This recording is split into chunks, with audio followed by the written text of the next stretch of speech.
New England, I mean, it was unbelievable. They were seafaring people, Olsons. The Olsons were poor. They were sustenance farmers. Everyday life was an extraordinary challenge. Christina was not emotional outwardly. She was perhaps as serene as anyone I have ever known, and she had great poise and self-confidence, so that one forgot the fact that she was lame. There was no self-pitying in her. Christina Olson suffered from a still not entirely diagnosed neurological disease that gradually, over decades, deprived her of the ability to walk. But by all accounts, she was a stubborn and proud woman who refused to use a wheelchair, and towards the later years of her life, literally had to drag herself around inside and outside the house. I don't think she thought of herself maybe as a cripple. I don't think she liked that word, and I don't like it either to describe her. She just accepted things as they were and made do with what she had. Andy first met the Olsons on his first date with his soon wife-to-be, Betsy James. She was a great friend of Betsy's, my wife, who had known her as a little girl. And I didn't have a studio at that time. We were building a house in Cushing. And I asked the Olsons whether I could use one of the upstairs rooms. It was deserted, and I did. And that was how it all started. I always think it's so interesting that my mother, young Betsy James, who was 17, she takes him to the Olson house. It was a hard scrabble existence in the house. No electricity, no water, no refrigeration. You know, she's sitting on stacks of newspapers that she'd urinate on. It was a lot to take. But he took to it like that, and look what he produced from it. We had a marvelous time together. Sometimes we wouldn't say a thing for hours, and then we'd talk.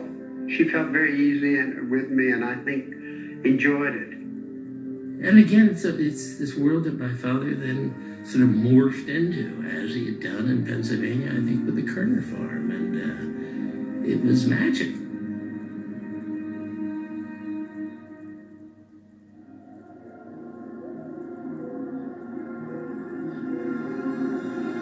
I saw her crawling out to a little truck garden she had next to the house one day, and it dawned on me, terrific. I mean, and I went home and made a quick notation of this idea of Christine, the field, the house in the background.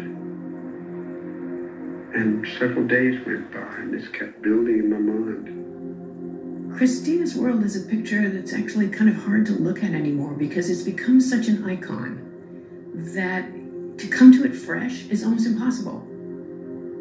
But that, in a way, is a sign of its strength, is that over decades, people come back to it, generation after generation, and find it haunting, even people who don't really know the story of Christina.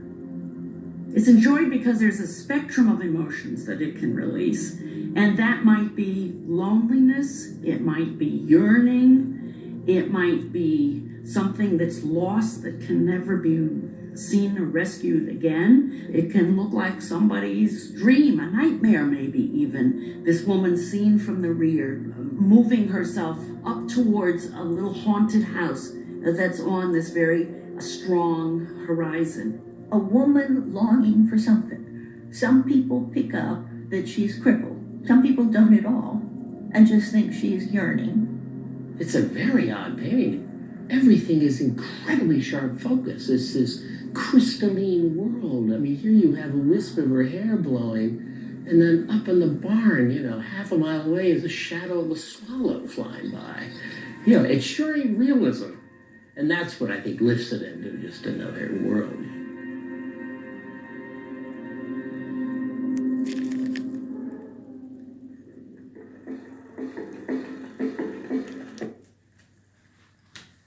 And right here on the wall, next to where I'm watching this show about Andrew Wyeth.